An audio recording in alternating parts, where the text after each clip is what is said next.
ওম গণেশায় নমঃ। মাননীয় অধ্যক্ষ মহোদয়, অসমৰ জনসাধাৰণৰ আশীৰ্বাদত গভীৰ বিনম্ৰতা, কৃতজ্ঞতা আৰু দায়বদ্ধতাৰে আজি এই পবিত্ৰ সদনৰ মজিয়াত আমাৰ চৰকাৰৰ নতুন কাৰ্যকালৰ প্ৰথমখন বাজেট উত্থাপন কৰিবলৈ ওলাইছোঁ।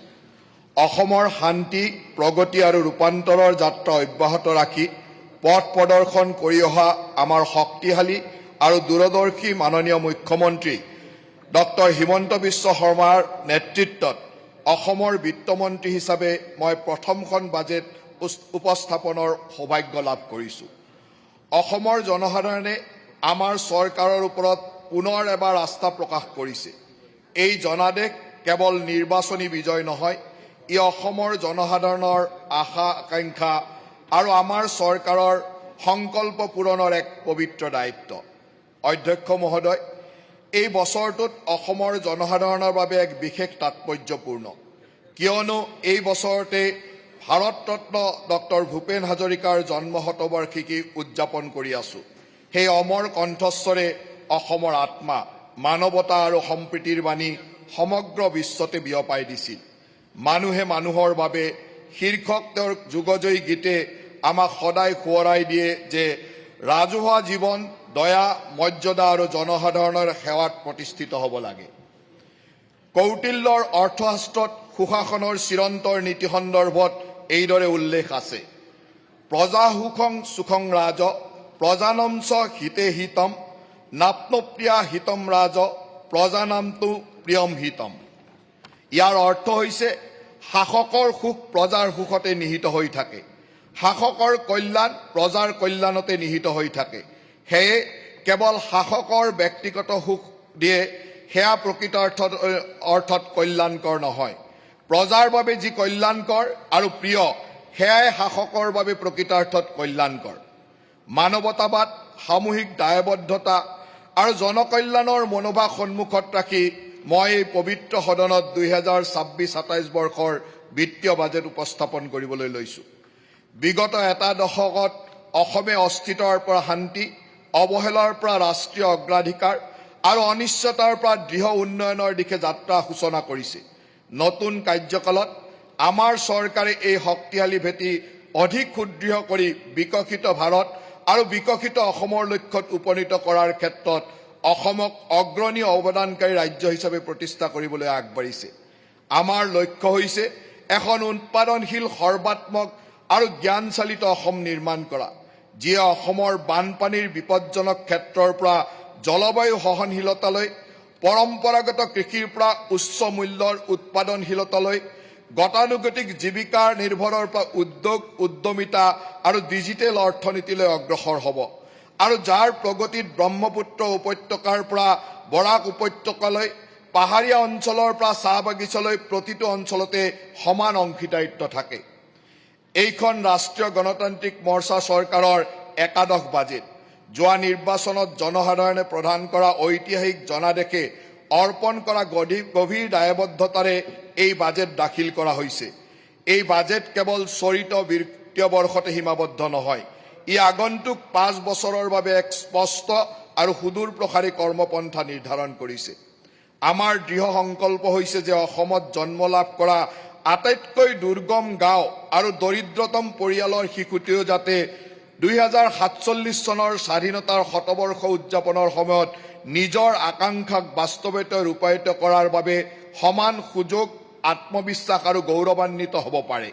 অধ্যক্ষ মহোদয়, ভাষণৰ আৰম্ভণিতে মই দেশৰ প্ৰধানমন্ত্ৰী নৰেন্দ্ৰ মোদী ডাঙৰীয়াক প্ৰতি গভীৰ কৃতজ্ঞতা জ্ঞাপন কৰিছোঁ।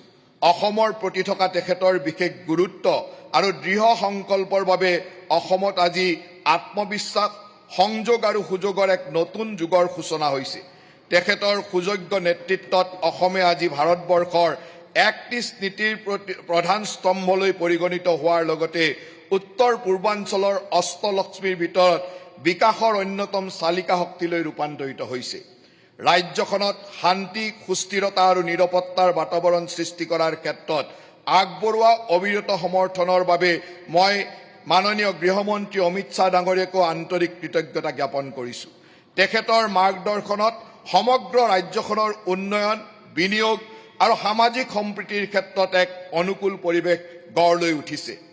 অসমৰ অৰ্থনৈতিক উন্নয়নৰ গতি খৰতকীয়া কৰাৰ লগতে ৰাজ্যখনৰ বিত্তীয় ৰূপান্তৰণৰ দিশত আগবঢ়োৱা অবিৰত অনুপ্ৰেৰণা আৰু সমৰ্থনৰ বাবে মই মাননীয় কেন্দ্ৰীয় বিত্তমন্ত্ৰী শ্ৰীমতী নিৰ্মলা সীতাৰমণ ডাঙৰীয়ানীকো প্ৰতি গভীৰ কৃতজ্ঞতা জ্ঞাপন কৰিছোঁ।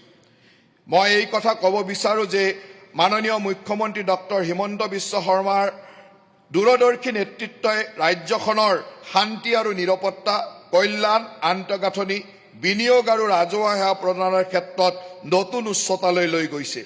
প্ৰশাসনৰ সঁহাৰি আৰু আঁচনিসমূহৰ ফলপ্ৰসূ ৰূপায়ণৰ জৰিয়তে জনসাধাৰণৰ আশা আকাংক্ষাক কেনেকৈ বাস্তৱায়িত কৰিব পাৰি তাক বিগত 5 বছৰত ৰাজ্যখনে লাভ কৰা অগ্ৰগতিয়ে প্ৰমাণ কৰিছে।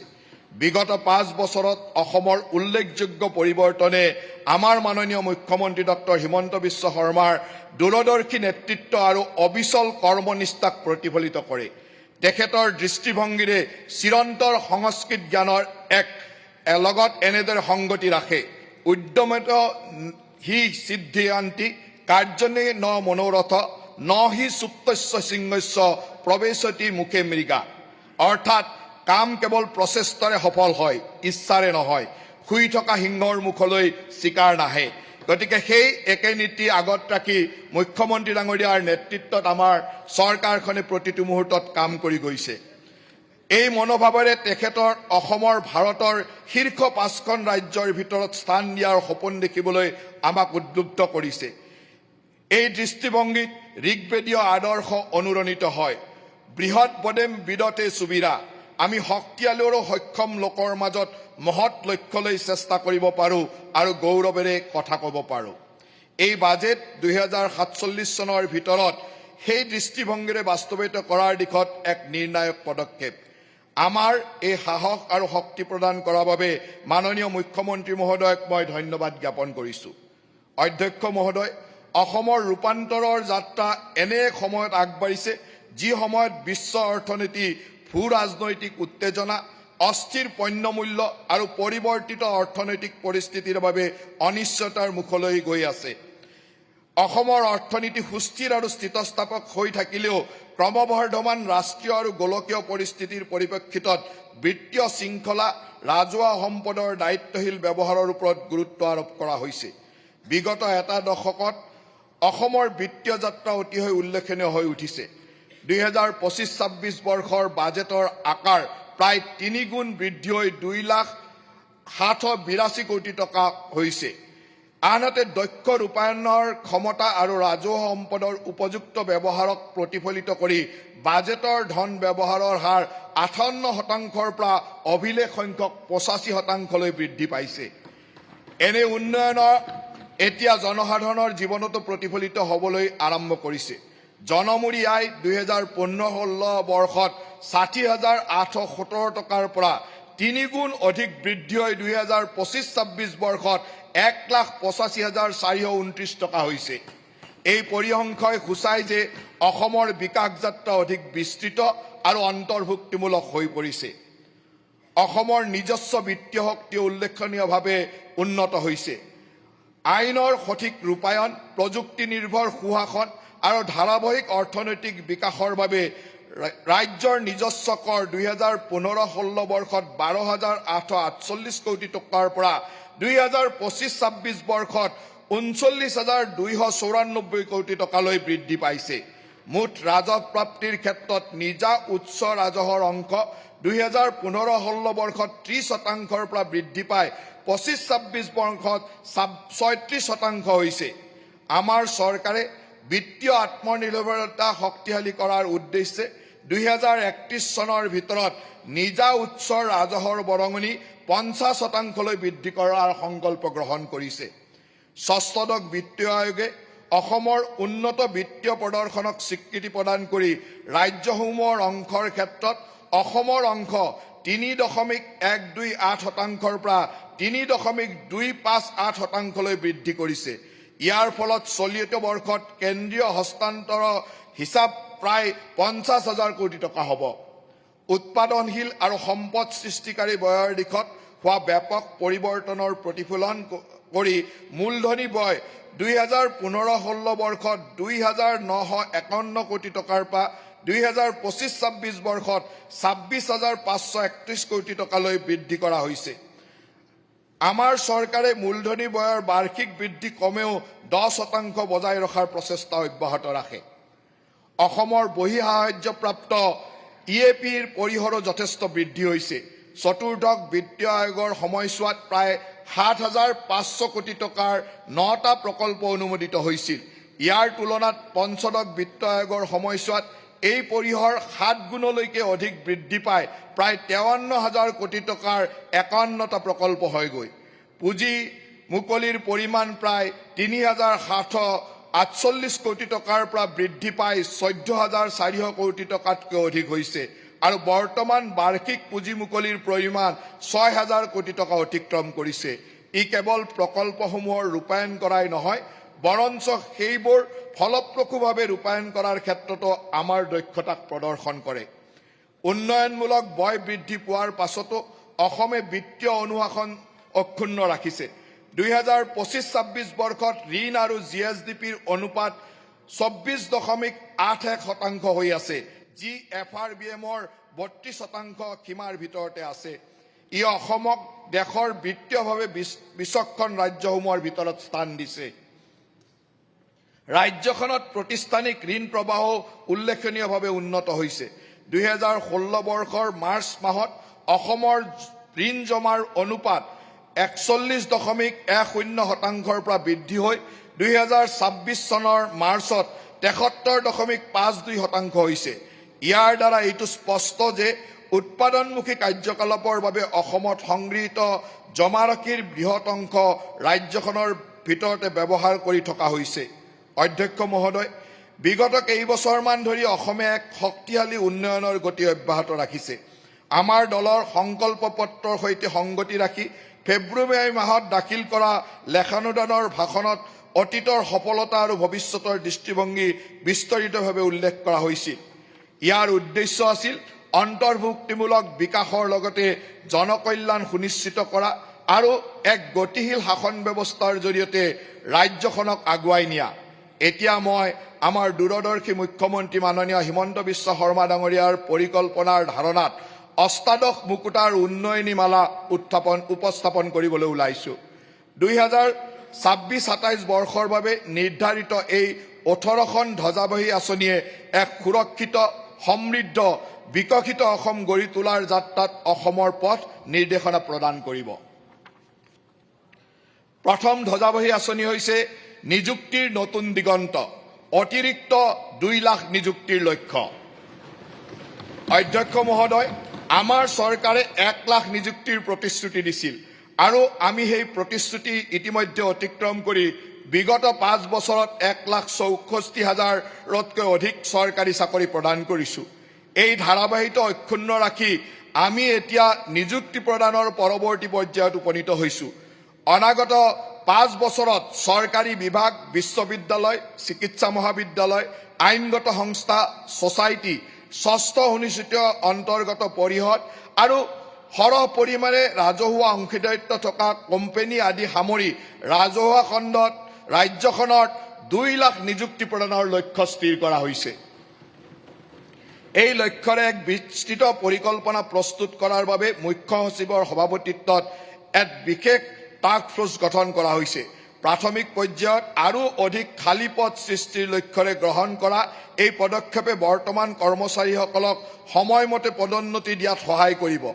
আৰক্ষী বাহিনী, ভূ ৰাজহ কৰ্মচাৰী, শিক্ষানুষ্ঠান, স্বাস্থ্যসেৱা প্ৰতিষ্ঠান, বন আৰু ৰাজহ উপাৰ্জনকাৰী বিভাগসমূহত নতুন পদৰ সৃষ্টিৰ কথাও আমি বিবেচনা কৰিম। সংকল্প পত্ৰত উল্লেখিত প্ৰতিশ্ৰুতি অনুসৰি এই চৰকাৰৰ সময়ছোৱাতে ৰাজ্যখনৰ নৱপ্ৰজন্মৰ বাবে নিয়োগৰ অধিক সুযোগ সৃষ্টি কৰাৰ বাবে আমি দায়বদ্ধ। সৰ্বাংগীন আৰু কল্যাণমুখী সেৱাৰ ভাগীৰথী যাত্ৰা, সামগ্ৰিক কল্যাণ সাধনা।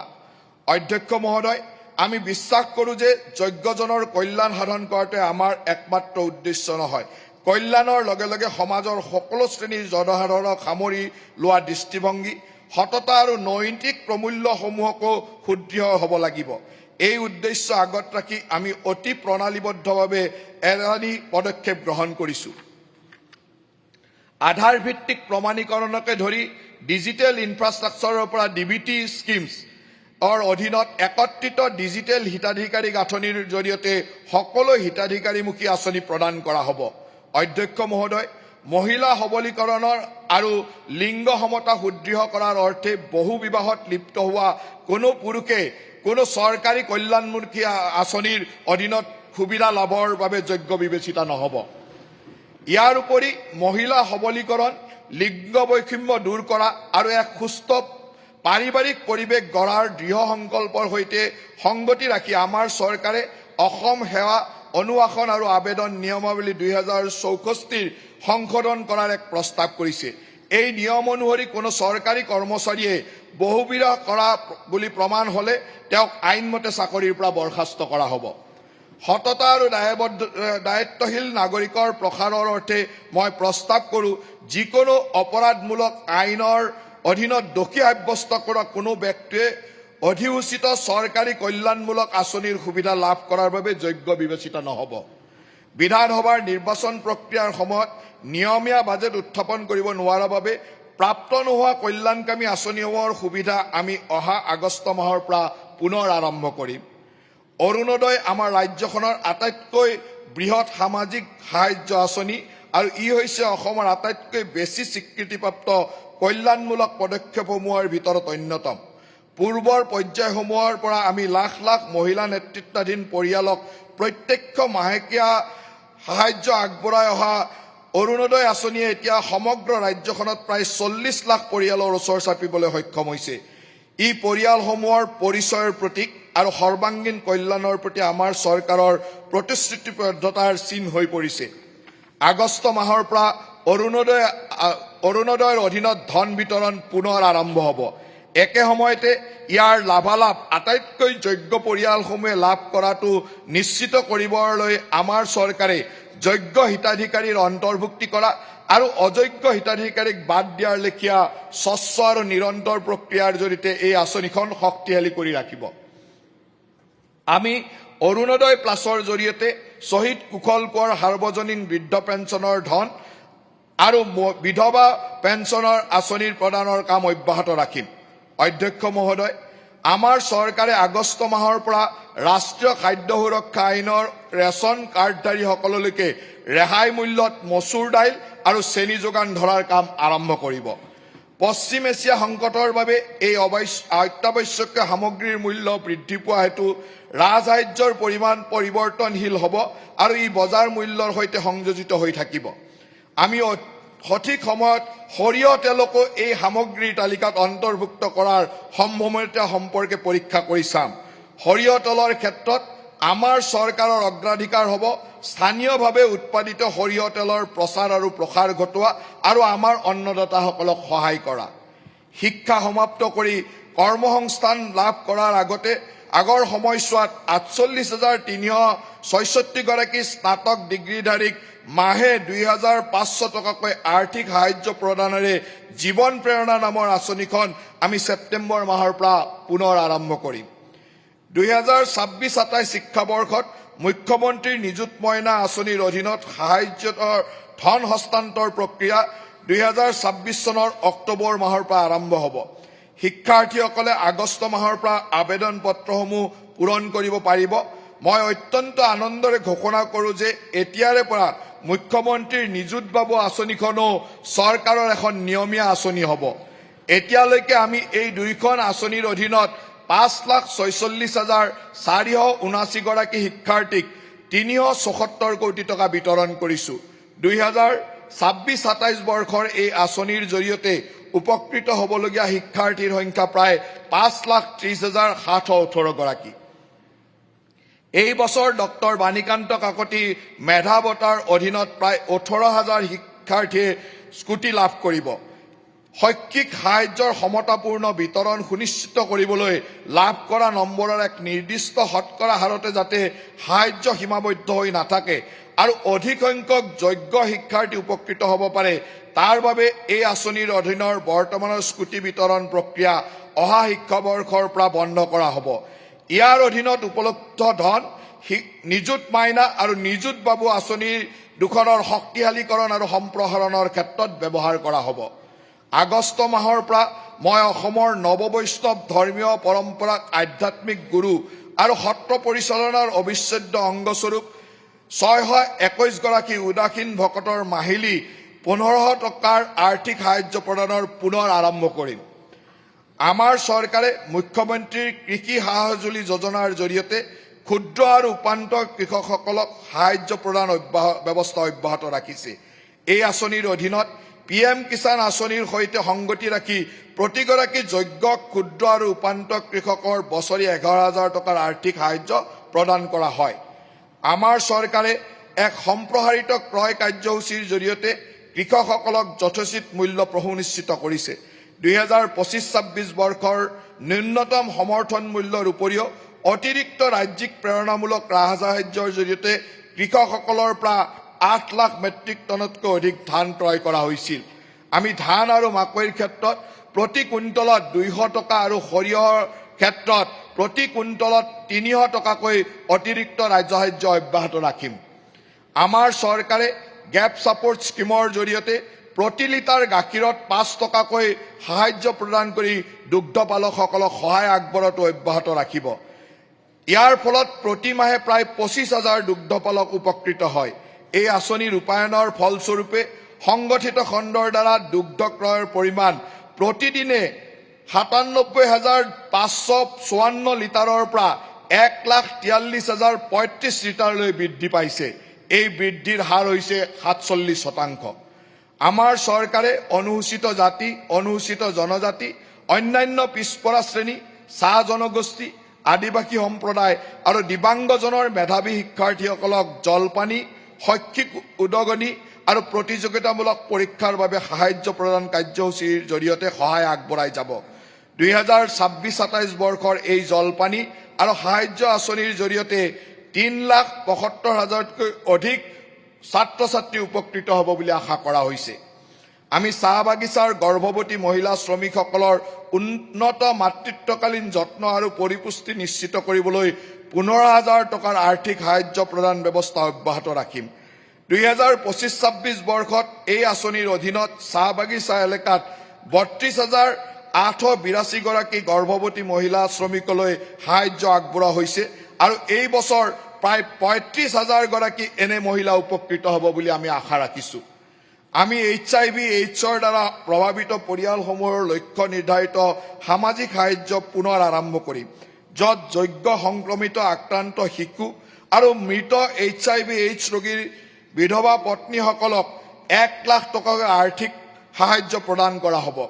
2026-27 বৰ্ষৰ বাবে এই আঁচনিৰ অধীনত প্ৰায় 140 গৰাকী শিশু আৰু বিধৱা মহিলাই এনে লাভালাভ পাব বুলি আশা কৰা হৈছে।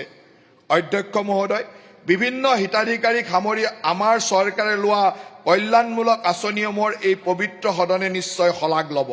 মই এই কল্যাণমূলক আঁচনিসমূহৰ বাবে বিভিন্ন অনুদানৰ অধীনত 6,000 কোটি টকাতকৈ অধিক ধনৰ আবণ্টনৰ প্ৰস্তাৱ লৈছোঁ। সবল আন্তঃগাঁথনি, সবল অসম ৰাজ্য চৰকাৰৰ ভৱিষ্যত পৰিকল্পনা। অধ্যক্ষ মহোদয়, শক্তিখণ্ডত কৰা ৰূপান্তৰকাৰী বিনিয়োগৰ সমান্তৰালভাৱে আমাৰ চৰকাৰে অসমৰ আন্তঃগাঁথনিৰ মেৰুদণ্ড শক্তিশালী কৰিবলৈ আৰু অৰ্থনৈতিক বিকাশ ত্বৰান্বিত কৰিবলৈ আন কেতবোৰ গুৰুত্বপূৰ্ণ প্ৰকল্পৰ প্ৰস্তাৱ আগবঢ়াইছে। অসমমালা 1, 2 আৰু 3ৰ অধীনত 20,000 কোটিতকৈ অধিক টকাৰ প্ৰকল্প হাতত লোৱা হৈছে। ইয়াৰ ভিত্তিতে আমি অসমমালা 4 আৰম্ভ কৰাৰ প্ৰস্তাৱ দিছোঁ। এই নতুন পৰ্যায়টোত ৰাজ্যৰ নিজা সম্পদ, বহিঃসাহায্যপ্ৰাপ্ত প্ৰকল্প, ৰাজহুৱা ব্যক্তিগত অংশীদাৰিত্ব, গ্ৰাম্য আন্তঃগাঁথনিক উন্নয়ন পুঁজি আৰু নাবাৰ্ডৰ আন্তঃগাঁথনিৰ উন্নয়ন সাহায্য আঁচনিৰ জৰিয়তে অহা 5 বছৰত আনুমানিক 10,000 কোটি টকা ব্যয়েৰে আন 800 কিলোমিটাৰ উন্নতমানৰ পথ আন্তঃগাঁথনি নিৰ্মাণ কৰা হ'ব। ভাৰত চৰকাৰৰ সহযোগত 55,000 কোটিতকৈ অধিক টকাৰ বিনিয়োগেৰে ৰূপান্তৰকাৰী আন্তঃগাঁথনিমূলক প্ৰকল্পসমূহৰ কাম আগবাঢ়িছে। ইয়াৰ ভিতৰত 4,954 কোটি টকা ব্যয় সাপেক্ষে গুৱাহাটীৰ ৰিং ৰোড, 22,864 কোটি টকাৰ গ্ৰীণফিল্ড শিলচৰ হাই স্পীড কৰিডৰ, 6,957 কোটি টকাৰ কাজিৰঙা এলিভেটেড কৰিডৰ আৰু 18,662 কোটি টকা ব্যয় সাপেক্ষে গহপুৰ নুমলীগড় ব্ৰহ্মপুত্ৰ সুৰংগ আছে। শিলচৰ হাই স্পীড কৰিডৰে গুৱাহাটী আৰু শিলচৰৰ মাজৰ ভ্ৰমণ সময় প্ৰায় 8 ঘণ্টা 30 মিনিটৰ পৰা 5 ঘণ্টালৈ হ্ৰাস কৰিব। তিনিটা গুৰুত্বপূৰ্ণ সংযোগ প্ৰকল্পৰ বাবে আমাৰ চৰকাৰে ভাৰত চৰকাৰৰ সৈতে নিবিড়ভাৱে কাম কৰি আছে। সেইকেইটা হ'ল 18,812 কোটি টকা ব্যয়েৰে বাইহাটা চাৰিআলিৰ পৰা তেজপুৰৰ মিছন চাৰিআলিলৈকে 4 লেনযুক্ত পথ নিৰ্মাণৰ প্ৰকল্প, 3,423 কোটি টকা ব্যয়েৰে গুৱাহাটী বিমানবন্দৰৰ পৰা জালুকবাৰীলৈকে এটা এলিভেটেড কৰিডৰ আৰু মৰিগাঁও আৰু দৰঙক সংযোগ কৰি ব্ৰহ্মপুত্ৰৰ ওপৰত এখন নতুন দলং। এই প্ৰকল্পসমূহে আঞ্চলিক সংযোগ ব্যৱস্থা যথেষ্ট উন্নত কৰিব, যান-জঁট হ্ৰাস কৰিব, জনসাধাৰণ তথা সামগ্ৰীৰ ক্ষিপ্ৰ যাতায়াতত সহায় কৰিব। ভৱিষ্যতমুখী প্ৰকল্প হিচাপে ভাৰত চৰকাৰে বৰাপানী গুৱাহাটী আৰু গুৱাহাটী শিলিগুৰিৰ প্ৰৱেশ নিয়ন্ত্ৰিত কৰিডৰৰ বাবে পথৰেখা নিৰ্ধাৰণ আৰু প্ৰকল্প প্ৰস্তুতিৰ কাম আগুৱাই নিব। অসম চৰকাৰেও প্ৰৱেশ নিয়ন্ত্ৰিত পথ প্ৰকল্পসমূহৰ বাবে বিতং প্ৰকল্প প্ৰতিবেদন প্ৰস্তুত কৰিব, যাতে অসমে পৰৱৰ্তী প্ৰজন্মৰ দ্ৰুতবেগী যোগাযোগ ব্যৱস্থাৰ বাবে সাজু হ'ব পাৰে। এই সময়ছোৱাত আমি সমগ্ৰ অসমতে দলং সংযোগৰ ক্ষেত্ৰত এক বৃহৎ উন্নয়ন দেখিবলৈ পাম। সংযোগকাৰী পথসমূহতে ধৰি 14 কোটি টকা ব্যয়েৰে নিৰ্মাণ কৰা মাজুলী যোৰহাট দলঙে মাজুলী আৰু মূল ভূখণ্ডৰ মাজত নতুন সকলো ঋতুতে এক নিৰৱচ্ছিন্ন যোগাযোগৰ সুবিধা প্ৰদান কৰিব আৰু ইয়াৰ কাম 2027 চনৰ ডিচেম্বৰৰ ভিতৰত সম্পূৰ্ণ হ'ব বুলি আশা ৰখা হৈছে।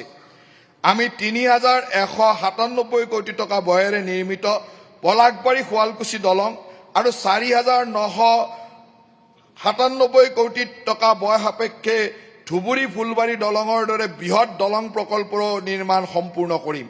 পলাশবাৰী শুৱালকুছি দলঙে ইতিমধ্যে 39% কামৰ অগ্ৰগতি লাভ কৰিছে, আনহাতে ধুবুৰী ফুলবাৰী দলঙে 77%তকৈ অধিক অগ্ৰগতি লাভ কৰিছে আৰু ই ধুবুৰী আৰু ফুলবাৰীৰ মাজৰ দূৰত্ব 260 কিলোমিটাৰৰ পৰা মাত্ৰ 20 কিলোমিটাৰলৈ হ্ৰাস কৰিব। সেতুবন্ধন আঁচনিৰ অধীনত মধুৰামুখৰ শিলচৰ চহৰৰ সৈতে সংযোগ কৰা গান্ধীঘাটক বৰাক নদীৰ ওপৰত এখন নতুন দলঙৰো অনুমোদন দিয়া হৈছে। প্ৰতিখন জিলাৰ বাবে একোখনকৈ ব্ৰহ্মপুত্ৰৰ ওপৰত দলং সুনিশ্চিত কৰাৰ লক্ষ্যৰে আমি কাম কৰি যাম। আন্তঃগাঁথনিৰ ক্ষেত্ৰত পথ আৰু দলঙৰ উপৰি ৰেল সংযোগ ব্যৱস্থাটো সুদৃঢ় কৰাটো আমাৰ লক্ষ্য। আমাৰ চৰকাৰে উমৰাংচুলৈকে ৰেল লাইন সম্প্ৰসাৰণৰ বাবে প্ৰচেষ্টা অব্যাহত ৰাখিব। 15.87 কিলোমিটাৰ দৈৰ্ঘ্যৰ লাংকুৰৰ পৰা উমৰাংচুলৈ নতুন ব্ৰডগেজ লাইনৰ বিতং প্ৰকল্প প্ৰতিবেদন ইতিমধ্যে 2026 চনৰ জুন মাহত ৰেলৱে বৰ্ডত দাখিল কৰা হৈছে। প্ৰকল্পৰ আনুমানিক ব্যয় 1,084 কোটি টকা নিৰ্ধাৰণ কৰা হৈছে। বিমান পৰিবহণৰ ক্ষেত্ৰত আমাৰ চৰকাৰে ভাৰতীয় বিমানবন্দৰ প্ৰাধিকৰণৰ সৈতে অংশীদাৰিত্বৰে শিলচৰৰ দলুত 2,134 কোটি টকীয়া গ্ৰীণফিল্ড বিমানবন্দৰৰ কাম আগুৱাই লৈ গৈছে, যিটো বৰ্তমান ৰাজহুৱা বিনিয়োগ বৰ্ডৰ বিবেচনাধীন হৈ আছে। ইয়াৰ কাম অতি সোনকালে আৰম্ভ কৰাৰ বাবে আমাৰ চৰকাৰে সক্ৰিয়ভাৱে সকলো ধৰণৰ প্ৰয়োজনীয় সুবিধা আগবঢ়াইছে। আমি ৰূপসী বিমানবন্দৰৰ পৰ্যায়ক্ৰমে কৰা সম্প্ৰসাৰণকো সহায় আগবঢ়াম। সংশোধিত মাষ্টাৰ প্লেনৰ প্ৰথম পৰ্যায়ৰ সকলো ঋতুতে চলাচল কৰিব পৰা এটিআৰ 72 বিমান আৰু দ্বিতীয় পৰ্যায়ত চলাচলৰ বাবে আন্তঃগাঁথনি উন্নতিকৰণৰ প্ৰকল্প কৰা হয়। সংশোধিত মাষ্টাৰ প্লেনৰ প্ৰথম পৰ্যায়ৰ সকলো ঋতুতে চলাচল কৰিব পৰা এটিআৰ 72 বিমান আৰু দ্বিতীয় পৰ্যায়ত এটিআৰ 320 বিমান চলাচলৰ বাবে আন্তঃগাঁথনি উন্নতিকৰণৰ পৰিকল্পনা কৰা হৈছে, যিয়ে পশ্চিম অসমৰ বিমান সংযোগ ব্যৱস্থা আৰু অৰ্থনৈতিক সুযোগসমূহত উল্লেখযোগ্যভাৱে বৃদ্ধি কৰিব। এই বিমানবন্দৰটোৱে নামনি অসমক পশ্চিমবংগ, মেঘালয় আৰু আমাৰ চুবুৰীয়া ৰাষ্ট্ৰ ভূটান আৰু বাংলাদেশৰ সৈতেও সংযোগ স্থাপন কৰি অচিৰে এক গুৰুত্বপূৰ্ণ সম্পদ হিচাপে পৰিগণিত হ'ব। শক্তিৰ আত্মনিৰ্ভৰতা, সেউজ বিকাশৰ যাত্ৰা, বহনক্ষম ভৱিষ্যতৰ বাবে সেউজ শক্তিৰ ব্যৱহাৰ। অধ্যক্ষ মহোদয়, আমাৰ চুবুৰীয়া ৰাজ্য অৰুণাচল প্ৰদেশে ইয়াৰ জলবিদ্যুৎ উৎপাদনৰ অপাৰ সম্ভাৱনা ব্যৱহাৰ কৰাৰ ক্ষেত্ৰত দ্ৰুত অগ্ৰগতি লাভ কৰিছে। অসমো সেউজ শক্তিৰ ক্ষেত্ৰত যথেষ্ট চহকী আৰু আমি এই সম্ভাৱনা সম্পূৰ্ণৰূপে বাস্তৱায়িত কৰিবলৈ দৃঢ় প্ৰতিজ্ঞ। আমি অসমৰ বিদ্যুৎ ৰাহি হোৱা ৰাজ্য আৰু উত্তৰ পূব ভাৰতৰ সেউজ শক্তিৰ কেন্দ্ৰ হিচাপে ৰূপান্তৰ কৰিবলৈ প্ৰতিশ্ৰুতিবদ্ধ। অসমৰ বিদ্যুৎ খণ্ডই এক ৰূপান্তৰমূলক পৰ্যায়ত প্ৰৱেশ কৰিছে। জলবিদ্যুৎ, সৌৰশক্তি, তাপবিদ্যুৎ আৰু শক্তি সংৰক্ষণৰ প্ৰকল্পসমূহত ৭৭,৫৫৩ কোটি টকাৰ অধিক বিনিয়োগৰ পৰিকল্পনা কৰা হৈছে। ই ৰাজ্যৰ ইতিহাসৰ এনেধৰণৰ সৰ্ববৃহৎ বিনিয়োগৰ পৰিকল্পনা। এই অভিলাষী কাৰ্যসূচীৰ বাবে ৰাজ্যৰ নিজা সম্পদ, কেন্দ্ৰীয় পৃষ্ঠপোষকতা আঁচনি, বহিঃসাহায্যপ্ৰাপ্ত প্ৰকল্প আৰু ৰাজহুৱা ব্যক্তিগত অংশীদাৰিত্বৰ জৰিয়তে পুঁজিৰ ব্যৱস্থা কৰা হ'ব। আমাৰ চৰকাৰে গ্ৰহণ কৰা প্ৰস্তাৱিত শক্তি আন্তঃগাঁথনি প্ৰকল্পসমূহত ১ নং তালিকাত সন্নিৱিষ্ট কৰা হৈছে। মুঠ ৮,৫৫৭ মেগাৱাট ক্ষমতাসম্পন্ন ৬টা প্ৰকল্পৰ বাবে ৭২,৭৫৩ কোটি টকা ধাৰ্য কৰা হৈছে। আনহাতে ২ নং তালিকাত সন্নিৱিষ্ট ৪,৬০০ কোটি টকা ব্যয় সাপেক্ষে ১৬০০ কিলো ভল্ট সঞ্চালন ক্ষমতাৰ ৪টা বিদ্যুৎ সঞ্চালন প্ৰকল্প ৰূপায়ণৰ প্ৰস্তাৱ কৰা হৈছে। একেদৰে ২,৬১৭ কোটি টকা ব্যয়েৰে ৰাজ্যৰ কেইবাটাও জিলাত ১১খন ক্ষুদ্ৰ জলবিদ্যুৎ প্ৰকল্পৰ ৰূপায়ণেৰে ১৩৭.২ মেগাৱাট শক্তি উৎপাদনৰ লক্ষ্য লোৱা হৈছে। এই বিষয়ে ৩ নং তালিকাত সবিশেষ উল্লেখ কৰা হৈছে। আমাৰ চৰকাৰে পাম্প ষ্টোৰেজ প্লাণ্টৰ জৰিয়তেও শক্তি উৎপাদনৰ প্ৰস্তাৱ লৈছে। ২৭,১০০ কোটি টকা ব্যয় সাপেক্ষে ৪,৯০০ মেগাৱাট ক্ষমতাসম্পন্ন এনে ৪খন আঁচনি কেইবাখনো জিলাত ৰূপায়ণৰ লক্ষ্য লোৱা হৈছে। ৫ নং তালিকাত উল্লেখ কৰা দুটা সৌৰশক্তি প্ৰকল্প ৰূপায়ণৰ দ্বাৰা ৭৫ মেগাৱাট শক্তি উৎপাদনৰ লক্ষ্য লোৱা হৈছে। ইয়াৰ প্ৰকল্প ব্যয় ৪৫৬ কোটি টকা। একেদৰে ৬ নং তালিকাত ১৭০ কোটি ৩২ লাখ টকা ব্যয় সাপেক্ষে ২৫ মেগাৱাট আৰু ১০০ মেগাৱাট ঘণ্টা বেটাৰী সংৰক্ষণ প্ৰকল্প ৰূপায়ণৰ লক্ষ্য নিৰ্ধাৰণ কৰা হৈছে। আমাৰ চৰকাৰে ৪,৫৩০ কোটি টকা ব্যয়েৰে ৫৩০ মেগাৱাট শক্তি উৎপাদনৰ লক্ষ্য লৈ দুটা পাইপলাইন প্ৰকল্প ৰূপায়ণৰ প্ৰস্তাৱ লৈছে। এই প্ৰকল্পৰ সবিশেষ ৭ নং তালিকাত উল্লেখ কৰা হৈছে। অধ্যক্ষ মহোদয়, মই আনন্দৰে ঘোষণা কৰিছোঁ ১২০ মেগাৱাট ক্ষমতাসম্পন্ন দামনি কপিলী জলবিদ্যুৎ প্ৰকল্পটো পৰীক্ষামূলকভাৱে আৰম্ভ কৰা হৈছে আৰু ইতিমধ্যে গ্ৰীডলৈ প্ৰায় ৫৫ মেগাৱাট বিদ্যুৎ যোগান ধৰি আছে। এই প্ৰকল্পটো চলিত বৰ্ষৰ জুলাই মাহৰ ভিতৰত সম্পূৰ্ণৰূপে কাৰ্যক্ষম হোৱাৰ আশা আছে। আনুমানিক ৪,০০০ কোটি টকা বিনিয়োগেৰে বিলাসীপাৰাত প্ৰস্তাৱিত ৩,২০০ মেগাৱাট ক্ষমতাসম্পন্ন তাপবিদ্যুৎ প্ৰকল্পৰ মুঠ ১৩৭.২ মেগাৱাট ক্ষমতাসম্পন্ন ১১টা নতুন জলবিদ্যুৎ প্ৰকল্প পৰিকল্পনা আৰু ৰূপায়ণ বিভিন্ন পৰ্যায়ত আছে। ইয়াৰ জৰিয়তে অসমৰ ইতিহাসত প্ৰথমবাৰৰ বাবে বিদ্যুৎ ৰাহি হোৱা ৰাজ্য হিচাপে পৰিগণিত হোৱাৰ দিশত অগ্ৰসৰ হৈছে। আমাৰ চৰকাৰে বৃহৎ পৰিমাণৰ নৱীকৰণযুক্ত শক্তিৰ সংযোগ আৰু বহনক্ষম ঔদ্যোগিক বিকাশ নিশ্চিত কৰাৰ বাবে পাম্প ষ্টোৰেজ পাৱাৰ প্ৰকল্পসমূহক সৰ্বোচ্চ অগ্ৰাধিকাৰ প্ৰদান কৰিছে। ৰাজ্যত মুঠ ৪,৯০০ মেগাৱাট ক্ষমতাসম্পন্ন ৪টা PSP প্ৰকল্প অনুমোদিত হৈছে। ইয়াৰে প্ৰায় ২৭,১০০ কোটি টকাৰ ব্যক্তিগত বিনিয়োগৰ সম্ভাৱনা আছে। অহা ৫ বছৰত আমি ১৫,০০০ চাৰ্কিট কিলোমিটাৰ সঞ্চালন আৰু বিতৰণ লাইন, ১২০টা নতুন উপকেন্দ্ৰ আৰু ২০,০০০ উচ্চ ক্ষমতাৰ বিতৰণ ট্ৰেন্সফৰ্মাৰ সংযোজনৰ জৰিয়তে অসমৰ বিদ্যুৎ নেটৱৰ্ক শক্তিশালী কৰিম। বিদ্যুৎ সঞ্চালন আৰু বিতৰণৰ ক্ষেত্ৰত হোৱা ক্ষতি ইতিমধ্যে ১৩.৪% হ্ৰাস কৰা হৈছে। ই ৰাষ্ট্ৰীয় গড়তকৈ কম। আমাৰ চৰকাৰে অহা কেইবছৰত এই ক্ষতি আৰু হ্ৰাস কৰি 6% অনাৰ লক্ষ্য নিৰ্ধাৰণ কৰিছে। অসমৰ নগৰ উন্নয়ন অভিযান এৰ'ট্ৰপলিছ গুৱাহাটী। মাননীয় অধ্যক্ষ মহোদয়, স্থায়ী অৰ্থনৈতিক বিকাশৰ বাবে নগৰীয়া বিকাশ কেন্দ্ৰ গঢ়ি তোলাটো অতি প্ৰয়োজন, যিয়ে বিনিয়োগৰ প্ৰতি আকৰ্ষণ কৰাৰ লগতে কৰ্মসংস্থাপন সৃষ্টি কৰিব পাৰে। নয়ডাৰ বিকাশৰ জৰিয়তে উত্তৰ প্ৰদেশে এক উল্লেখযোগ্য অৰ্থনৈতিক ৰূপান্তৰৰ সাক্ষী হৈছে। হাৰিয়ানাৰ গুৰুগ্ৰাম আৰু পশ্চিমবংগৰ নিউ টাউন কলিকতাৰ বিকাশৰ জৰিয়তেও অনুৰূপ নিদৰ্শন দাঙি ধৰিছে। অসমৰ অৰ্থনীতিৰ সম্ভাৱনাক সম্পূৰ্ণৰূপে বিকশিত কৰি ইয়াৰ যুৱ প্ৰজন্মৰ বাবে অধিক সুযোগ সৃষ্টি কৰিবলৈ হ'লে এনেধৰণৰ বিকাশ কেন্দ্ৰ গঢ়ি তোলাটো অত্যন্ত জৰুৰী। সেই লক্ষ্যৰে মই লোকপ্ৰিয় গোপীনাথ বৰদলৈ আন্তঃৰাষ্ট্ৰীয় বিমানবন্দৰক কেন্দ্ৰবিন্দু হিচাপে লৈ ইয়াৰ চৌপাশে এৰ'ট্ৰপলিছ গঢ়ি তোলাৰ প্ৰস্তাৱ আগবঢ়াইছোঁ। বিমানবন্দৰৰ ওচৰত ব্ৰহ্মপুত্ৰৰ ওপৰত নিৰ্মাণ নতুন দলংখনে এই নগৰ উন্নয়নক অধিক গতি প্ৰদান কৰিব। এই প্ৰকল্পটো অসম চৰকাৰৰ এক বিশেষ উদ্দেশ্যবাহী সংস্থা গুৱাহাটী উপগ্ৰহীয় চহৰ উন্নয়ন প্ৰাধিকৰণৰ জৰিয়তে ৰূপায়ণ কৰা হ'ব। উন্নয়নৰ সুফলসমূহ পোনপটীয়াভাৱে অসমৰ জনসাধাৰণে লাভ কৰাটো সুনিশ্চিত কৰিব পৰাকৈ ই হ'ব অসম চৰকাৰৰ 100% মালিকানাধীন প্ৰকল্প। বিশ্বমানৰ আন্তঃগাঁথনি, ঔদ্যোগিক আৰু বাণিজ্যিক কেন্দ্ৰ লগতে আধুনিক সামাজিক সুবিধাৰ সমৃদ্ধ এই নগৰীয়া কেন্দ্ৰটোৱে ভৱিষ্যত বিনিয়োগ আৰু কৰ্মসংস্থানৰ ক্ষেত্ৰত এক প্ৰধান কেন্দ্ৰ হিচাপে আত্মপ্ৰকাশ কৰিব।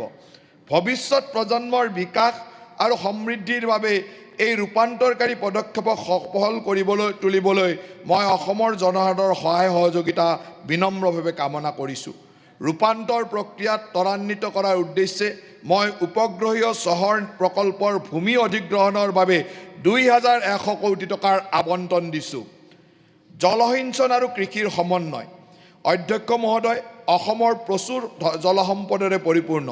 বানমুক্ত অসম অভিযানৰ বৃহৎ সফলতা লাভ কৰাৰ পিছত এতিয়া আমাৰ জলসম্পদসমূহক উৎপাদনশীল কাৰ্যত ব্যৱহাৰ কৰিবলৈ জলসিঞ্চন খণ্ডৰ ওপৰত বিশেষভাৱে গুৰুত্ব আৰোপ কৰিছোঁ।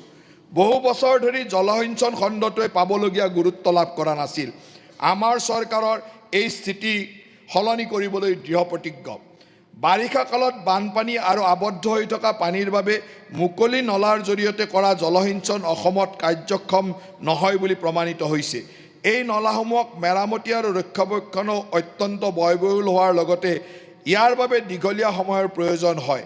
মই অতি আনন্দেৰে আমাৰ মাননীয় মুখ্যমন্ত্ৰী মহোদয়ৰ সেই দূৰদৰ্শী তথা বলিষ্ঠ পদক্ষেপৰ কথা ঘোষণা কৰিব বিচাৰিছোঁ, যাৰ অধীনত এতিয়াৰে পৰা জলসিঞ্চনৰ বাবে উচ্চ চাপযুক্ত পাইপলাইনৰ বিতৰণ নেটৱৰ্কৰ ব্যৱস্থা গ্ৰহণ কৰা হ'ব।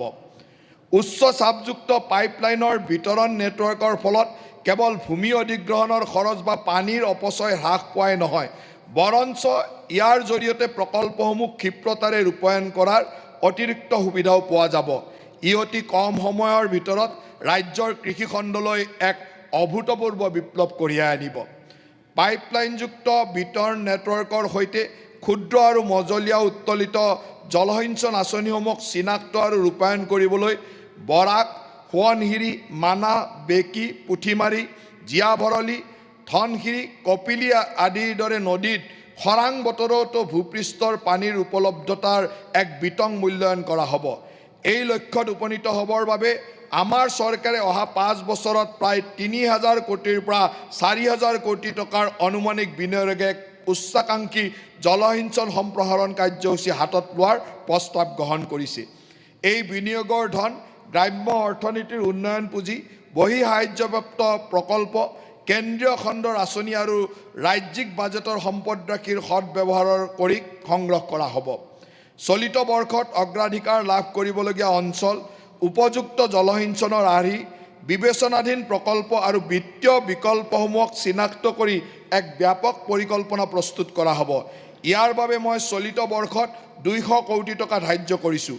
পৰৱৰ্তী বছৰসমূহত এই পৰিকল্পনা পৰ্যায়ক্ৰমে আৰু সময়সীমাৰ ভিতৰত ৰূপায়ণ কৰিবলৈ পৰ্যাপ্ত বাজেট আবণ্টন কৰা হ'ব। নাবাৰ্ডৰ পৰা 100 কোটি টকাৰ সাহায্যৰে আমি উচ্চ মূল্যৰ ৰপ্তানিযুক্ত শস্যৰ বাবে জৈৱিক প্ৰমাণীকৰণ আৰু ৰপ্তানিকাৰীসকলৰ পৰিবহণ সাহায্য প্ৰদান কাৰ্য সৰল কৰি তুলিম।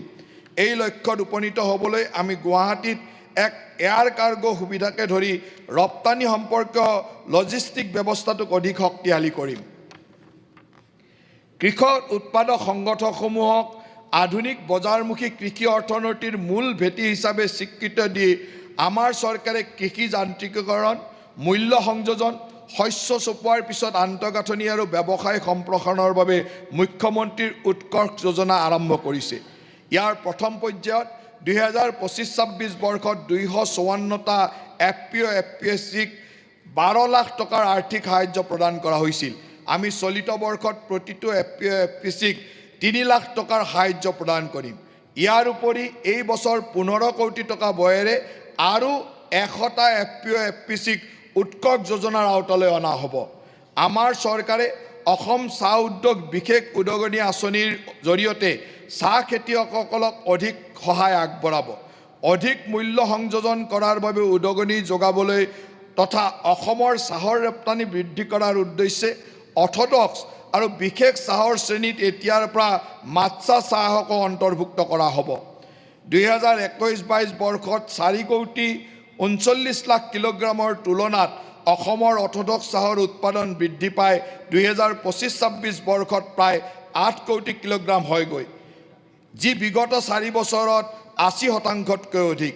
উৎকৃষ্ট মানৰ মাৎসা চাহৰ সফল উৎপাদনৰ জৰিয়তে অসমে চাহ খণ্ডৰ মূল্য সংযোজনৰ দিশত এক গুৰুত্বপূৰ্ণ পদক্ষেপ গ্ৰহণ কৰিছে। ইয়াৰ প্ৰথমটো অংশ গুৱাহাটীৰ চাহ নিলাম কেন্দ্ৰৰ জৰিয়তে প্ৰতি কিলোগ্ৰামত প্ৰায় 3000 টকা দৰত বিক্ৰী কৰা হৈছিল। অৰ্থডক্স আৰু বিশেষ চাহৰ উৎপাদনৰ ক্ষেত্ৰত প্ৰদান কৰা ৰাজ সাহায্য প্ৰতি কেজিত 10 টকাৰ পৰা 15 টকালৈ বৃদ্ধি কৰা হৈছে। ইয়াৰ উপৰি স্বীকৃত ৰপ্তানি মাধ্যমৰ জৰিয়তে পোনপটীয়াভাৱে ৰপ্তানি কৰা ৰপ্তানিযোগ্য উৎকৃষ্ট মানৰ CTC চাহৰ বাবে প্ৰতি কেজিত 3 টকাকৈ নতুন ৰাজসাহায্য প্ৰৱৰ্তন কৰা হ'ব, যিয়ে বৈদেশিক মুদ্ৰা উপাৰ্জনত অৰিহণা যোগাব। আৰোগ্য অসম, সুস্থ অসম, এক স্বাস্থ্যকৰ ভৱিষ্যত নিৰ্মাণ। মাননীয় অধ্যক্ষ মহোদয়, স্বাস্থ্য সেৱা, পৰিপুষ্টি, মহিলা সবলীকৰণ আৰু সামাজিক বিকাশৰ ক্ষেত্ৰত আমাৰ প্ৰচেষ্টাৰ ফল আশা কৰা ধৰণে লাভ কৰাটো এতিয়া দৃশ্যমান হৈছে। ৰাষ্ট্ৰীয় পৰিয়াল স্বাস্থ্য জৰীপ 6 আৰু 2022-24 চনৰ নমুনা পঞ্জীয়ন ব্যৱস্থাই এতিয়া স্বাস্থ্য সেৱা আৰু বহনক্ষম উন্নয়নৰ লক্ষ্যত উল্লেখ কৰা তৃতীয়টো লক্ষ্যত উপনীত হোৱাৰ ক্ষেত্ৰত অসমৰ সফলতাৰ কাহিনী স্পষ্টভাৱে প্ৰতিফলিত কৰিছে। অসমৰ ইতিহাসত পোনপ্ৰথমবাৰৰ বাবে প্ৰসূতিৰ মৃত্যুৰ হাৰ প্ৰতি লাখ নৱজাতকৰ বিপৰীতে 84লৈ হ্ৰাস পাইছে, যিটো ৰাষ্ট্ৰীয় গড় 87তকৈ কম। ESRS 2014-16 বৰ্ষৰ প্ৰতি লাখ নৱজাতকৰ জন্মৰ বিপৰীতে 65% এক লক্ষণীয় হাৰত প্ৰতিফলিত হৈছে। অৰ্থাৎ অসমে ৰাষ্ট্ৰীয় স্বাস্থ্য স্থিৰাংকসমূহ উন্নত কৰাৰ ক্ষেত্ৰত অৰিহণা যোগাবলৈ আৰম্ভ কৰিছে।